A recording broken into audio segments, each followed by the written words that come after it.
여러분 안녕하세요. 파고다 IELTS 전문 강사 조세핀 육입니다. 자, 우리 교재 캠브리지 IELTS 13권 제너럴 트레이닝 모듈 마지막 테스트에 있는 타스크 1 편지 쓰기 함께 살펴보시도록 하시겠습니다. 자, 여러분 교재 93페이지입니다.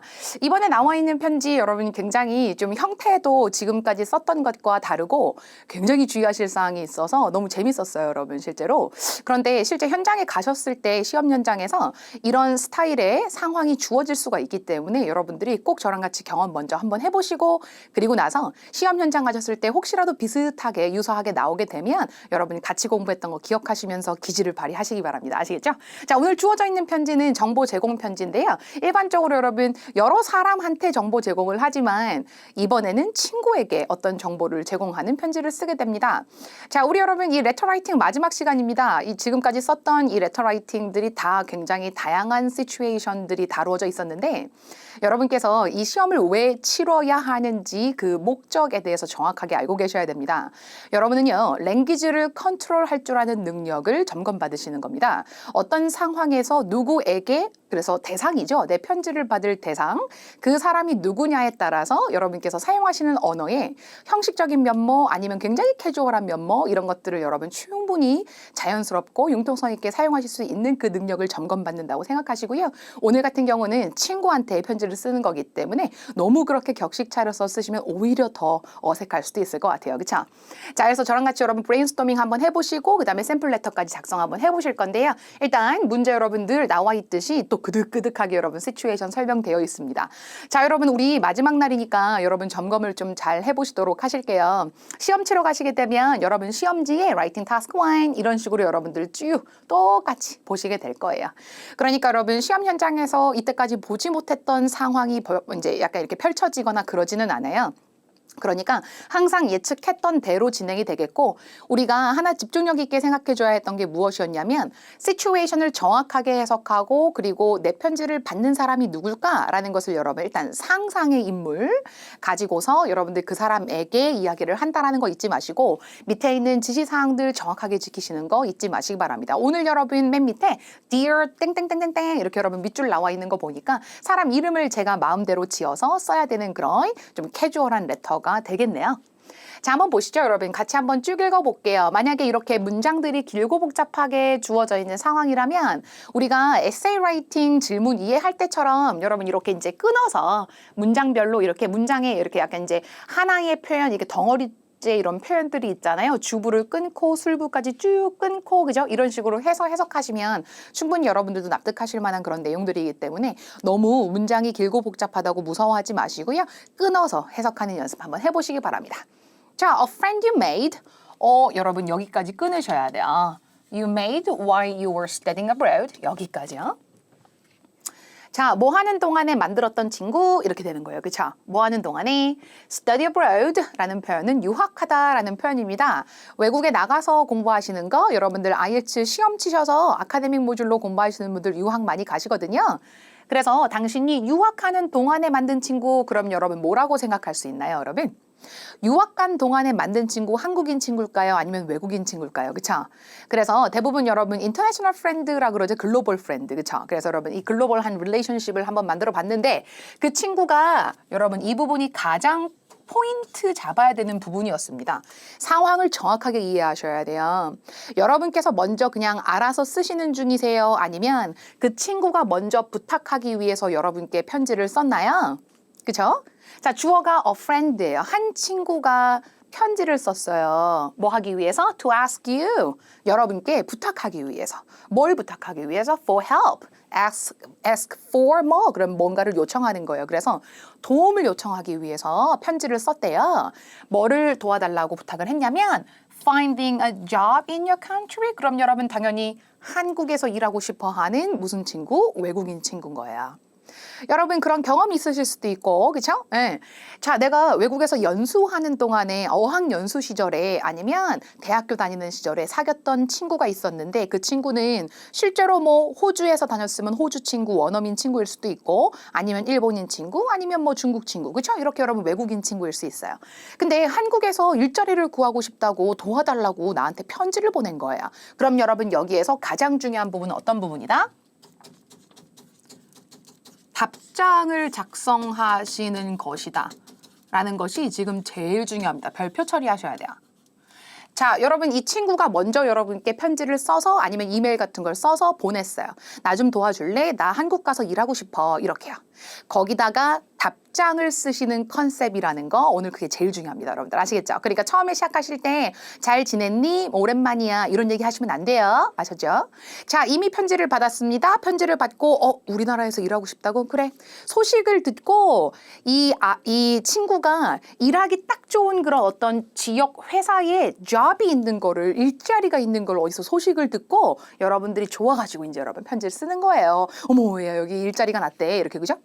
자, 그래서 여러분들 이렇게 지금 주어져 있는 시츄에이션을 정확하게 파악하시고 내가 정말로 처한 상황이라고 생각하시고 현실감 있게 레터를 쓰지 않으시면 문제 이해 능력이 부족하구나라는 그런 평가를 받을 수밖에 없기 때문에 단순히 영어적인 구사력만 평가받는 것이 아니고요. 여러분 이렇게 적혀져 있는 시츄에이션을 정확하게 이해하고 그 상황에 빠져 계시는 거 굉장히 중요하다고 볼 수 있겠습니다.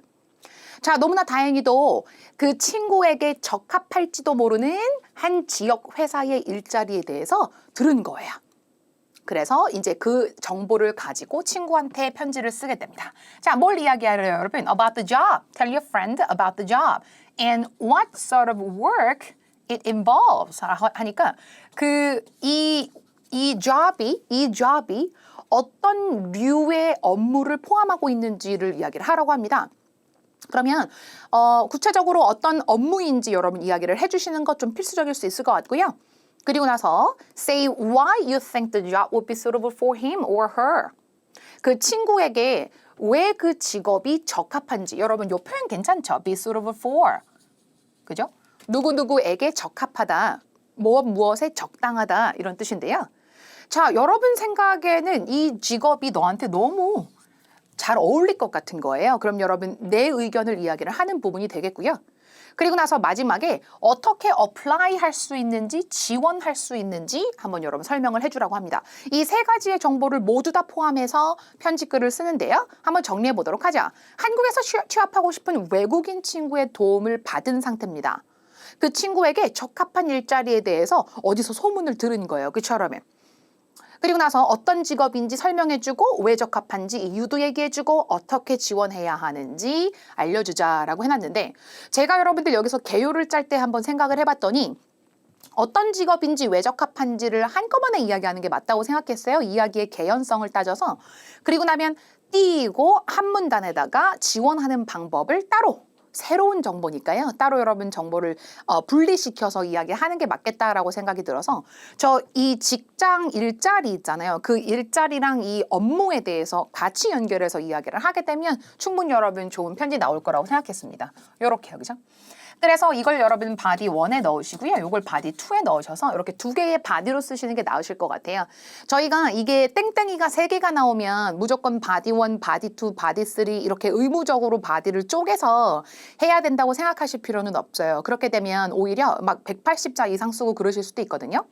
그러실 필요 없으세요, 여러분. 우리는 뭐에 따라서 문단을 나누게 되냐면 각 문단에서 다루고자 하는 내용이 같으면 같이 묶으면 되고요.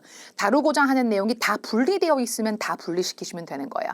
그러니까 내용에 따라 분리를 하는 거지 저 땡땡이에 따라서 분리를 하는 건 아니라는 거죠. 그래서 저 같은 경우는 이 work를 이야기를 할 때 이 job에 대해서 이야기를 할 때 두 가지를 한꺼번에 이야기해 줄 거고 밑에 apply 방법을 따로 이야기해 줄 겁니다. 자, 분석해 보니까 information letter라고 지금 제가 그냥 간단하게 써놓은 거예요. 실제로는 정보 제공 편지라고 합니다. Giving information.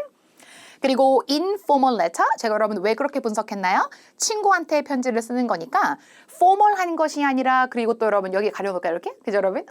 semi-formal도 아니고 informal. 그러니까 다시 얘기하면 casual한 거죠. 그래서 친구한테 편지를 쓰는 거니까 조금 편안하게 쓰셔도 되지만 그렇다고 슬랭을 쓰시면 안 돼요, 여러분. 자, 여기서 제일 중요한 게 뭐였더라, 여러분들? 여기 지금 별표 처리 제가 왜 해놓은 거예요? 자, 답장을 작성해야 된다라고 아까 분명히 말씀드렸기 때문에 그 부분을 여러분 살려서 같이 한번 샘플 작성해 보실 겁니다. 자, 개요는 일단 여러분 브레인스토밍 먼저. 브레인스토밍은 일단 여러분 제가 요 정도 한번 해봤는데 여러분들께서 어떻게 생각하실지 모르겠어요. 자, 첫 번째 여러분 제가 일자리가 어떤 게 있다라는 것을 들었는데 어떤 학원에 원어민 회화 강사 일자리가 생긴 거예요. 적합한 이유는 이 친구가요, TESL 자격증을 보유하고 있다는 걸 내가 알고 있는 거예요. TESL은 밑에 여러분 제가 주석을 달아놨지만 Teaching English as a Second Language. 그래서 Second Language로서 영어를 가르칠 줄 아는 능력을 보유하고 있는 사람들에게 그 어떤 강좌라든지 학위를 취득을 하게 되면 그죠, 이렇게 수여하는 수료증을 이야기를 합니다. 그래서 TESL 자격증 certificate라고 그러잖아요. 그 certificate을 가지고 있기 때문에 너 와서 같이 해야 하면 너무 좋을 것 같다. 그렇죠? 그렇게 얘기하기도 하고, 그리고 여러분 이 친구가 평상시에 이 language education에 굉장히 관심이 많았던 거예요. 그래서 내가 이 직업을 좀 추천을 한다, 이런 식으로 여러분 이야기를 할 거고, 지원 방법은 담당자에게 이력서를 동봉해서 이메일로 한번 보내봐라. 굉장히 평범한 이야기이기는 했어요. 그렇죠, 여러분? 자, 그 다음에 두 번째 브레인스토밍 제가 한번 알아봤는데, 원어민 친구나 아니면 외국인 친구가 어떤 우리 동네의 회사에, 이 지역 회사에 어떤 회사에 일을 하면 좋을까라고 이렇게 여러분 한번 생각해 봤더니 무역회사 법무팀 한번 이야기 한번 해볼 겁니다. 적합한 이유는 뭐냐면 제가 그 친구가 이 법학과를 졸업한 건 알고 있어요. 그리고 이 친구가 우리나라 와서 일을 하게 되기 때문에 외국어 능력이 있다는 것을 좀 강조를 해주게 되면 외국인 친구가 우리나라에 와서 일을 할 때 당연히 여러분 유리하고, 그리고 여러분 취업 지원을 했을 때도 유리하겠죠, 여러분. 그렇죠? 지원 방법은 흔하게 우리가 하는 거 있잖아요. 그 회사 홈페이지에 가서 그 이력서를 업로드를 하는 거. 여러분 그런 거 한번 해보신 적 있으시죠? 그렇죠? 그래서 전자 이력서, 전자 신청서 이야기를 할 거고요. 그리고 담당자에게 또 추가적으로 이메일을 해서 내가 방금 지원했으니까 컨시더를 좀 해줘라. 이런 식으로 조금 어필하는 이메일을 한번 보내주도록 그렇게 조언을 해줄 거예요. 그래서 저는 두 가지의 브레인스토밍 중에서 샘플 답변을 이쪽에 있는 걸로, 그렇죠? 네, 두 번째 제가 브레인스토밍 해놨던 걸로 한번 준비를 해봤는데요. 말씀드린 것처럼 이 무역회사 법무팀에서 이 일을 하는 건데 어떤 업무이며 너가 왜 이 업무를 잘할 수 있는지에 대해서는 한꺼번에 이야기할 거고요. 지원 방법은 별도의 문단에다가 작성을 해볼 겁니다. 자, 요렇게요, 여러분. 자, 여기 지금 비기닝에다가 Dear 누구라고 되어 있으니까 여기 여러분 진짜 이름 지어내셔야 돼요. 저 같은 경우에는 편지 샘플 쓰면서 친구 이름도 지어냈고요, 여러분. 이 회사 이름도 지어냈어요. 무역회사 이름이야. 그러면 아까 마지막에 홈페이지에다가 전자 신청서를 업로드하라 그랬잖아요. 그렇죠? 그 홈페이지 주소도 지어냈어요. 그래서 여러분들께서 이렇게 약간 디테일한 정보들을 지어내지 않으면 좀 편지가 약간 그 뭐라 그럴까, 뭐 제가 수업 시간에 많이 말씀드린 거는 영혼 없이 쓴다 이러거든요. 근데 여러분들 뭔가 정말로 실제 하는 것처럼 쓰시는 게 이 제너럴 트레이닝 모듈에서 레터라이팅에서 굉장히 중요하니까 그런 식으로 조금 능글맞게, 그렇죠, 여러분? 융통성 있게 한번 접근해 보시기 바랍니다. 이 편지 왜 쓰는지 얘기할 때 여기서 가장 중요한 게 뭐였다고요? 다시 한번 상기시켜 드립니다. 편지의 목적, 내가 너한테 정보를 주기 위한 것만이 목적이 아니라 편지 잘 받았어. 이 얘기를 한마디 해주셔야 될 것 같아요. 오케이? 그리고 나면 일자리 설명 적합한 이유를 바디 1에다가, 그리고 지원 방법은 별도로 바디 2에, 마지막 끝인사 좋은 소식이길 바랄게, 이런 거 있죠. 그죠? 그리고 나서 맺은 말 및 서명할 때는 마지막에 우리가 오늘 인포멀한 레터 쓴다라는 거 잊지 마시고 너무 여러분 격식 차려서 yours sincerely 이렇게 여러분 쓰지 않으시도록 여러분 조금 캐주얼하게 들어가도록 하겠습니다. 자, 저는 마틴이라는 원어민 친구, 여러분들 영국에서 유학할 때 사귀었던 원어민 친구, 그죠? 영국 원어민 친구, English native speaker죠? 이 사람한테 여러분 한번 이야기를 해보도록 하겠습니다. 지시사항은 반드시 지키셔야 됩니다. 그래서 여러분 사람 이름을 쓰는데 어떤 게 포멀하고 어떤 게 인포멀하고 어떤 게 세미 포멀한지 여러분 같이 반드시 기억하셔야 됩니다. 자, 다시 한번 정리해 보시죠. 포멀 같은 경우에는 뭐라고 쓰셨어요? Dear Sir or Madam 하고 쉼표 딱 찍었죠, 여러분. 그쵸? 자, 그리고 나서 semi-formal한 경우는 뭐였냐면 저렇게 first name, given name이라고 그러죠. 저렇게 이름을 쓰지 않고 surname, family name, last name이라 그래서 여러분 이렇게 dear 다음에 Mr. 누구, dear Ms. 누구 이런 식으로 여러분들 성을 쓰는 것이 좀 semi-formal한 경우였습니다. 성을 써도 이름을 알고 있는 거기 때문에 semi-formal. 그렇죠, 여러분? 그리고 이렇게 여러분들 first name을 툭 던지면서 부르는 것이 이제 좀 이제 캐주얼한 거죠. 그렇죠? 그래서 informal한 그런 편지를 지금 쓰고 있는 거예요. 자, 다시 한번 여러분 인트로덕션에서 가장 중요했던 것이 뭐였더라? 제가 지금 빨간 색깔로 처리해 놓은 것처럼 여러분 뭐가 중요하다? Have received your letter. 너 편지 잘 받았어. 약간 이런 뜻이에요. I have received your letter asking for my help in your finding a job in Korea. 한국에서 일자리를 구하고 싶어 하는 여기 you가 들어간 이유는 뭐냐면 in 더하기 ing가 들어가야 하는데 find the job in Korea 하는 사람이 내가 아니라 너기 때문에 동명사의 의미상의 주어로 소유격 you가 들어가 있는 상태입니다. 오케이? 그래서 여러분들 왜 예를 들어서 운전하는 것은 힘들어 라고 할 때 driving is difficult 이렇게 해도 되지만 내가 운전하는 거 너무 힘들어 라고 할 때 my driving is difficult 이렇게 하셔도 괜찮거든요. driving is difficult to me 이렇게 하셔도 괜찮지만 그죠? 이렇게 하셔도 괜찮지만 실제 이제 여러분들 이렇게 동명사의 의미상의 주어로 소유격을 집어넣는 것도 문법적으로 여러분 지금 정해져 있는 규칙인데요. 한번 여러분이 생각해 보시도록 하시죠. 그래서 내가 너의 편지 받았어. 그런데 너가 finding 하는 것에 있어 나의 도움을 요청하는 너의 편지 잘 받았어.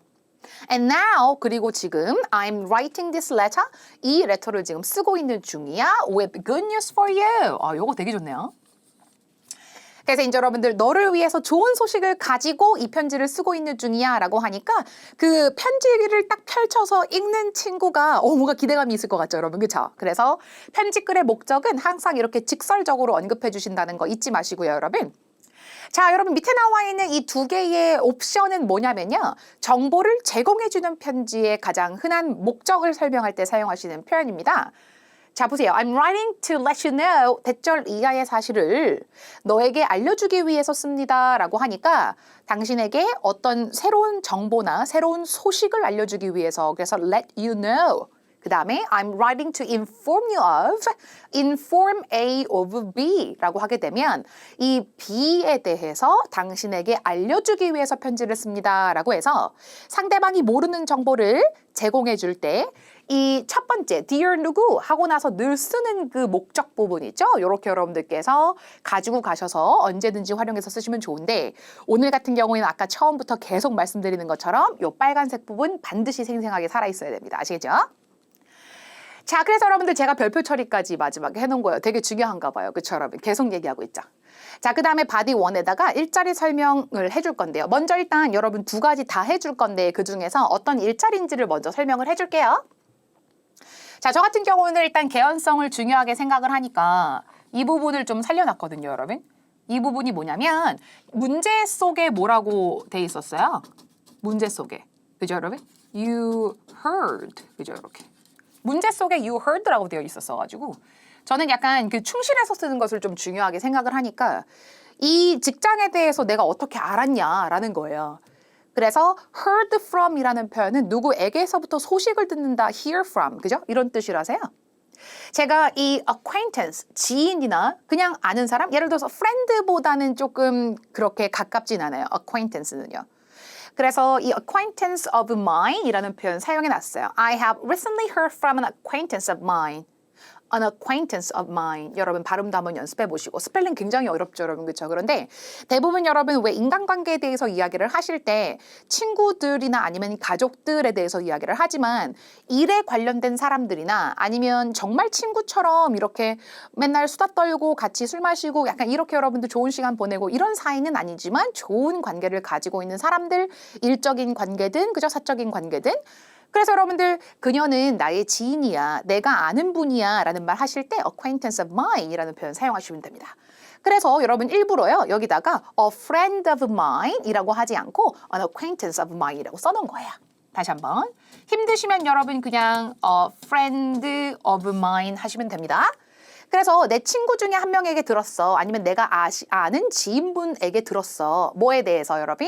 About a job vacancy. 이 표현 너무 중요하죠? job vacancy, 일자리 공석이라는 표현입니다.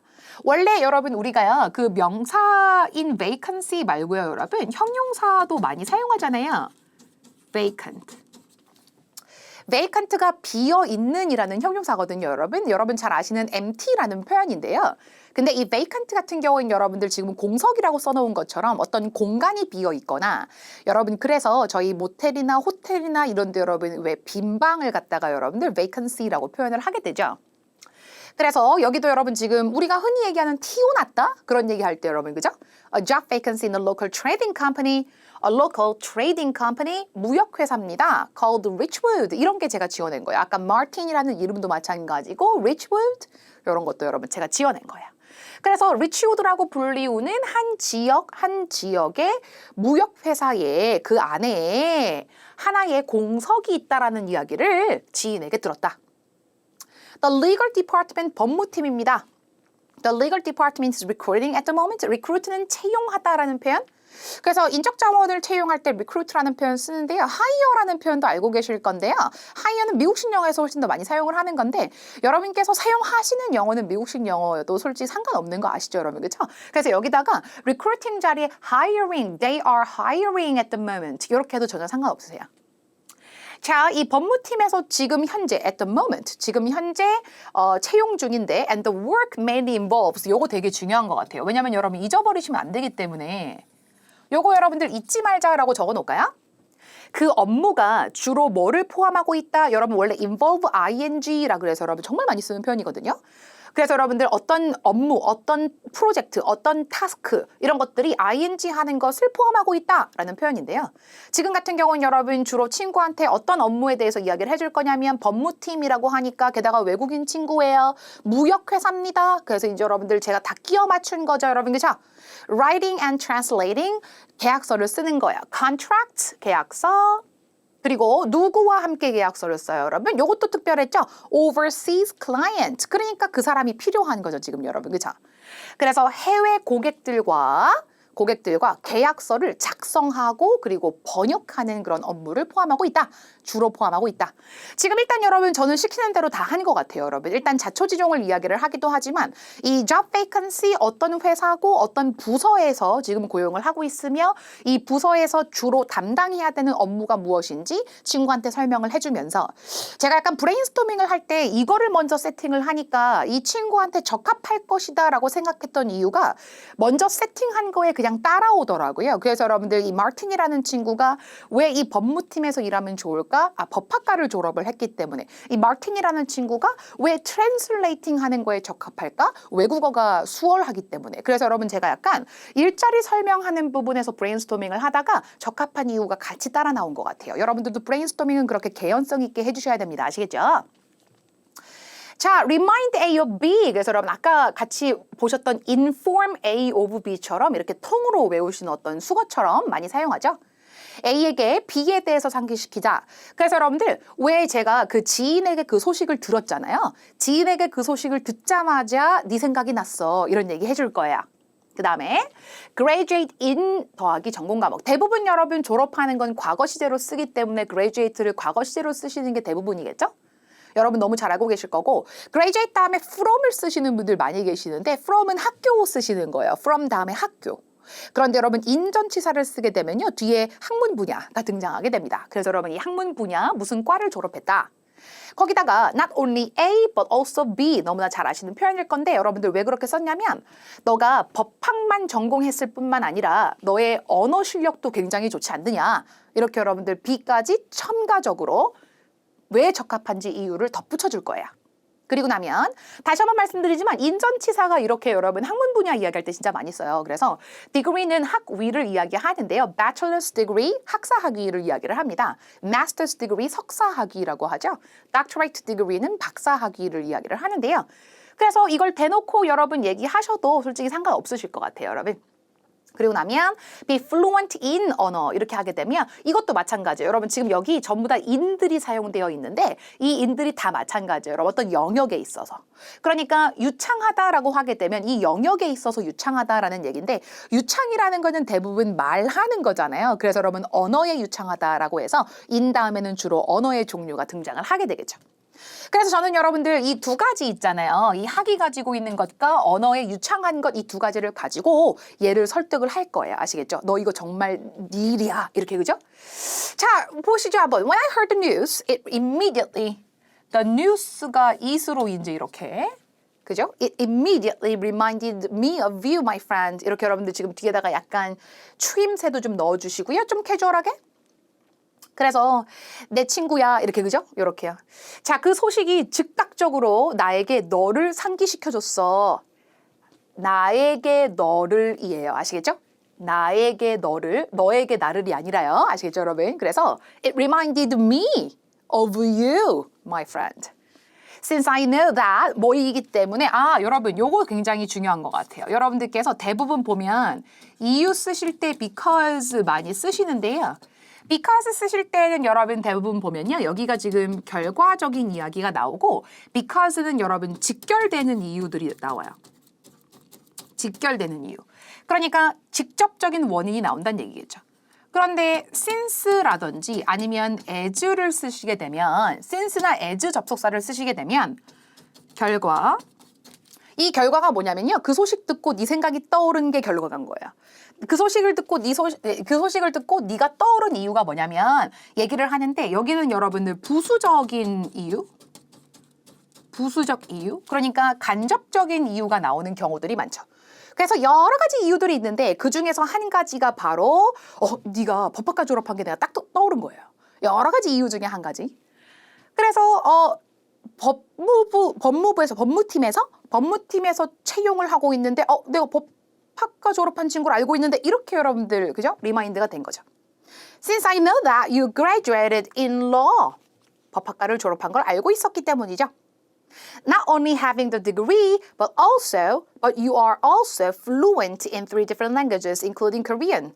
한국어를 포함한 3개 국어, 3개 국어를 할 수 있다라는 것을 내가 알고 있는 거죠. 자, 여러분 이때 좀 주의하셔야 되는 건데 not only A, but also B 라는 표현 하실 때 주의하셔야 할 것은 병치예요. 그래서 A와 B 부분을 병치를 맞춰준다라는 것은 여러분 굉장히 중요한데요. 형태의 병치.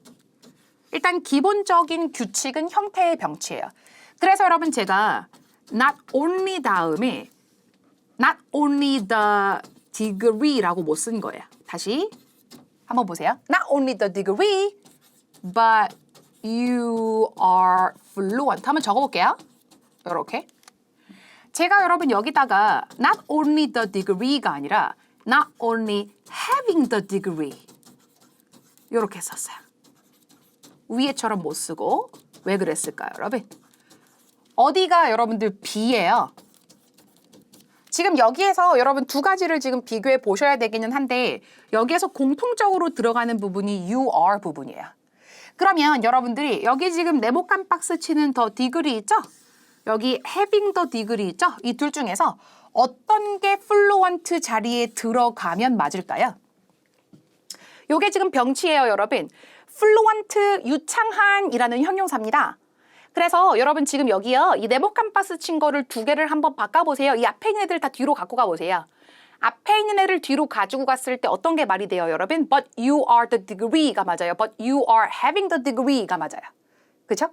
그래서 이런 걸 갖다가 형태의 병치라고 하는데 여기 여러분 위에 거 같은 경우는요. 여러분 지금 you are 비동사 뒤에 들어갈 수 없는 표현이기 때문에 가지고 있다라는 동사를 ing로 바꿔서 이렇게 가지고 있는 상태이다. 그래서 여러분들 not only having the degree but you are also fluent in 3 different languages. 이렇게 여러분들 지금 받아준 겁니다. 자, 만약에 여러분들 저런 표현들을 쓰시고 싶으시다면 저희가 이제 그 and but or so 이런 대등 접속사들 많이 들어보셨죠? 지금 나와 있는 이 but이 바로 대등 접속사예요. 그렇기 때문에 양옆을 대등하게 연결해 주셔야 되기 때문에 병치를 지켜주셔야 된다는 거 잊지 마시기 바랍니다. The company would definitely want you. 저 이제 약간 희망을 불러일으켜 주죠. 그죠? 근데 would를 쓰는 이유는 뭘까요, 여러분? 내 추측인가요? 아니면 그냥 나의 상상인가요? 그죠? 정말 원할 거야 라고 여러분 너무 확신하지 마시고요, 여러분. 그죠? 정말 definitely가 들어갔으니까 괜찮은 것 같아요. would와 will의 차이점은 여러분 정확하게 운하셔야 돼요. 아시겠죠? would는 단순 상상이에요. 단순 상상. 그럴 것 같아. 이렇게 오죠? 완전히 너를 원할 것 같아. 이렇게요. 그런데 will을 쓰게 되면 어느 정도 가능성이 있는 거예요. 근데 내가 솔직히 잘 모르잖아요. 그렇죠, 여러분? 그래서 would를 사용하는 이유를 여러분 정확하게 알고 계셔야 됩니다. 현실성이 좀 떨어지죠? 근데 여러분들 뭐 당연히 내 생각은 그렇긴 하지만 혹시 모르니까.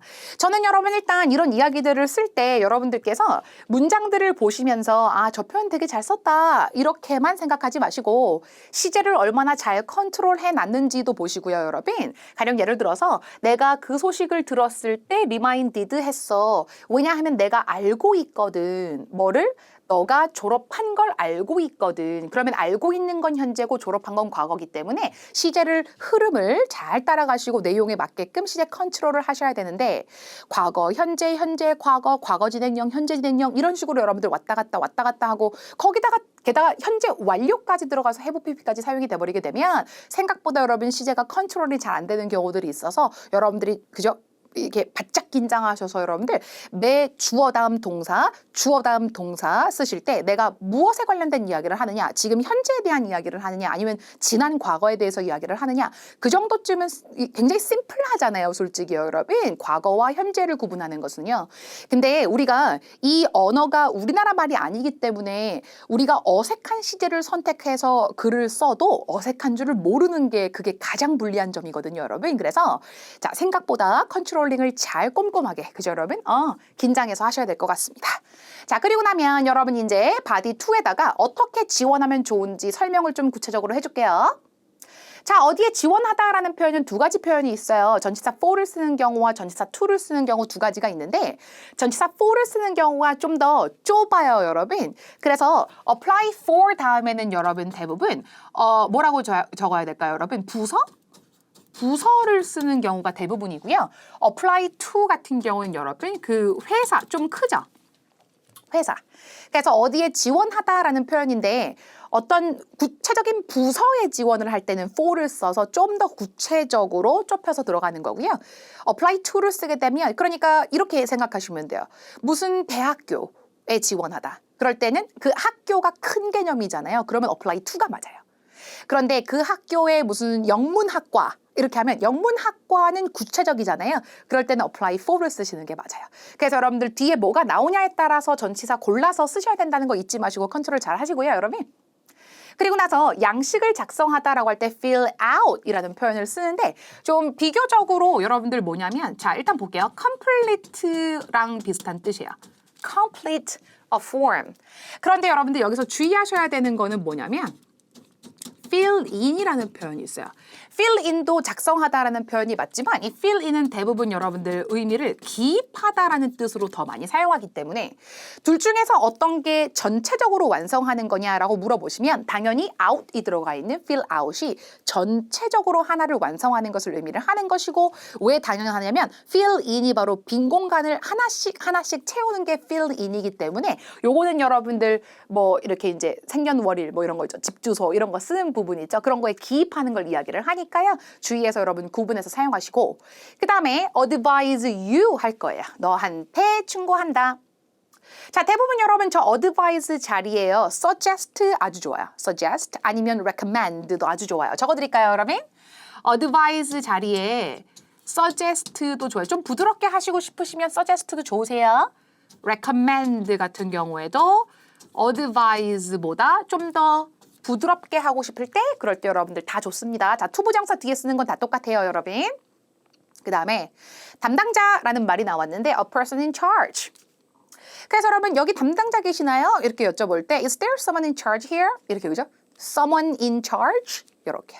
그래서 담당하고 있는 사람이라는 표현이고요.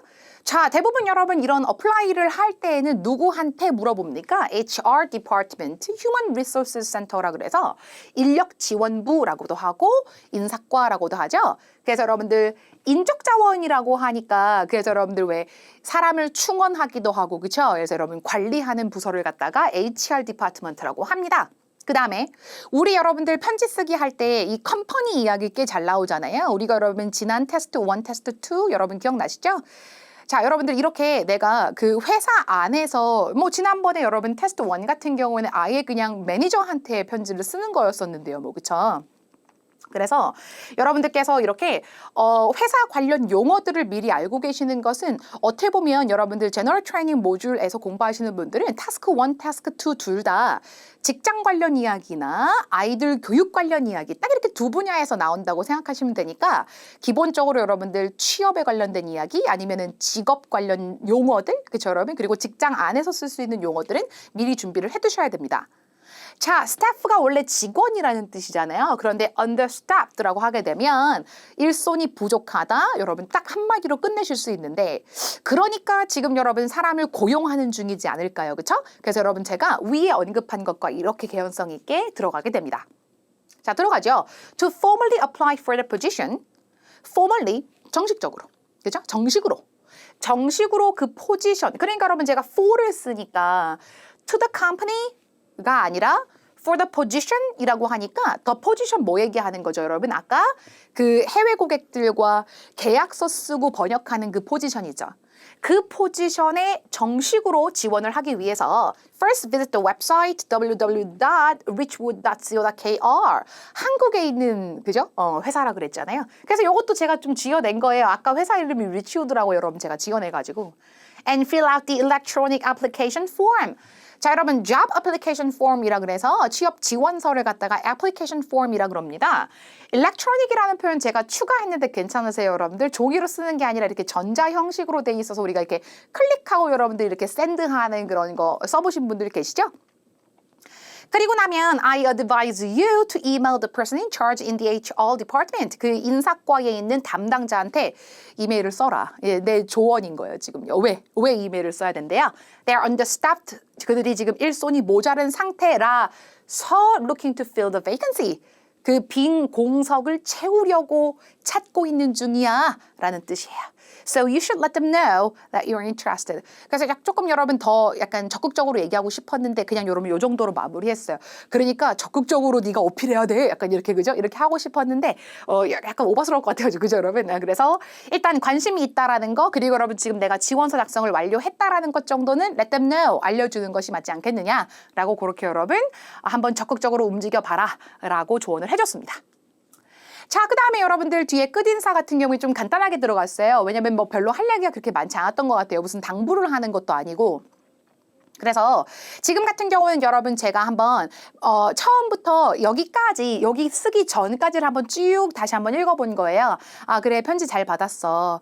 내가 좋은 소식이 있어서 너한테 지금 편지 쓰는 중이야. 아시는 분께서 일자리 하나를 그죠 소개를 해주셨는데 그러자마자 내가 네 생각이 떠올랐어. 그러죠? 이러면서 막 얘기를 해준 거예요. 그래서 이제 제가 어떻게 지원해라. 여기 가서 홈페이지 가서 전자 신청서를 작성해서 업로드를 해라. 그리고 담당자한테 이메일을 보내라. 라고까지 여러분 내가 안내를 해줬어요. 그리고 났더니 내가 생각해보니까 끝인사에다가 좋은 소식 있길 바래 이렇게 하면 딱 될 것 같은 거예요. 그래서 여러분 제가 써놓은 거예요. 그러니까 저 같은 경우에는 이제 뭐랄까 그 어떤 형식적인 멘트들을 이렇게 암기를 해서 쓴다라기보다는 정말 그 내용에 맞게끔 하나가 나오는 거죠. IELTS 같은 경우는 그렇게 여러분 합이 이뻐야 글 전체에 합이 이뻐야 좋은 점수가 나오는 거지 격식을 차리거나 뭔가 형식적인 멘트들을 여러분 되게 수려하게 한다고 해서 기계가 채점하는 것이 아니기 때문에 여러분들은 그렇게 뭔가 화려한 어떤 기법이라든지 테크닉 같은 것들을 보여주신다고 해서 점수가 팍팍 올라가거나 그러지는 않아요. 그래서 위아래의 내용의 연결성, 그렇죠 여러분? 부드럽게 연결되는 거 에세이도 마찬가지입니다. 여러분들 아시겠죠? 가장 신경 쓰시기 바랍니다. 그래서 나는 뭐를 기대합니까 여러분? Hearing good news from you soon. Hear from 이라는 표현 괜찮으시죠? 누구에게서부터 어떤 소리를 듣는 거죠? 그래서 너로부터 곧 좋은 소식 듣기를 바래 이렇게 여러분 표현해주고 love Josephine 이렇게 들어가죠. 이 love 자리 같은 경우에 뭐 여러분 되게 많죠. 뭐 yours lovingly 이런 것도 좋고요. with love 이렇게 해도 돼요. with love. 그래서 여러분 사랑과 함께 이렇게 해도 되고 좀 여러분 친구한테 보낼 때 제 같은 경우엔 여러분 지금 보세요. 테스트 1, 2, 3 같은 경우에는 제가 샘플 답변 쓸 때 밑에다가 Josephine EU 이렇게 여러분 미들네임까지 해가지고 여러분 되게 포멀하게 잡아놨지만 오늘 같은 경우에 친구한테 쓴다고 여러분 뒤에 성도 없잖아요. 그쵸? 그래서 마틴에게 조세피니 그죠? 이렇게 지금 여러분 캐주얼하게 지금 만들어놨습니다. 자 이렇게 여러분 편지 하나를 완성을 해봤고요. 여러분 이 편지 같은 경우에는 이제 점점 갈수록 여러분들 포맷 자체에 굉장히 여러분 익숙해지시고 계시는 거 맞죠? 자 지금 위아래로 나와 있는 이 형식적인 포맷 그죠? 그리고 이 중앙 부분의 내용이 정말 중요한 거 잘 알고 계시죠, 여러분, 그렇죠? 그래서 이 중앙 부분에 설득력 있게 이야기를 전개를 해주시고 반드시 여러분들 하시라 그랬던 모든 지시사항들을 따르셔야 된다는 거 잊지 마시기 바랍니다. 시작말 저희 이런 거 되게 예민하게 생각하는 거 아시죠? 지시사항대로 Dear 누구 하고 시작했어요. 정말로 밑줄 끄시면 안 돼요, 여러분 아시겠죠? 저렇게 여러분 사람 이름 반드시 지어내셔야 됩니다. 단락 구분 정확하게 자 처음에 자초지종 목적 설명하고 목적 설명하고 그 다음에 여러분 첫 번째, 두 번째 땡땡이 그죠? 그리고 나서 지원 방법에 대해서 세 번째 땡땡이를 갖다가 여기다가 작성해주고 끝인사하고 설명하고 그 다음에 필수 내용들 당연히 여러분 포함 지금 잘 되어 있는 상태고요. 영문 편집글 포맷 자 전반부 보시면 정확하게 지금 여러분 마지막에 love Josephine까지 글자 수 맞췄는가? 여기 여러분 지금 이 몸통 부분 있죠? 요 몸통 부분만 보면 150자 안 돼요. 그런데 여러분 위아래 형식적인 멘트까지 포함해서 173자 지금 여러분 써놨습니다. 깔끔하게 잘 나온 것 같아요, 여러분들. 여러분들도 지금 보고 계시는 이 여러분 그 PDF 교환 있잖아요. 거기 여러분 나와 있는 그 실제 샘플 제가 써놓은 샘플 보시면서 자 처음에 연습하실 때는 원래 여러분들 좀 흉내 내듯이 하는 게 맞잖아요. 너무 내 맘대로 프리스타일대로 여러분 쓰시게 된다면 그게 여러분들 맞게 잘 썼는지 잘 못 썼는지 확인할 길이 없으니까요. 처음에 연습하실 때 접근하실 때는 좀 안정적으로 샘플을 좀 모방하듯이 먼저 한번 써보시고요.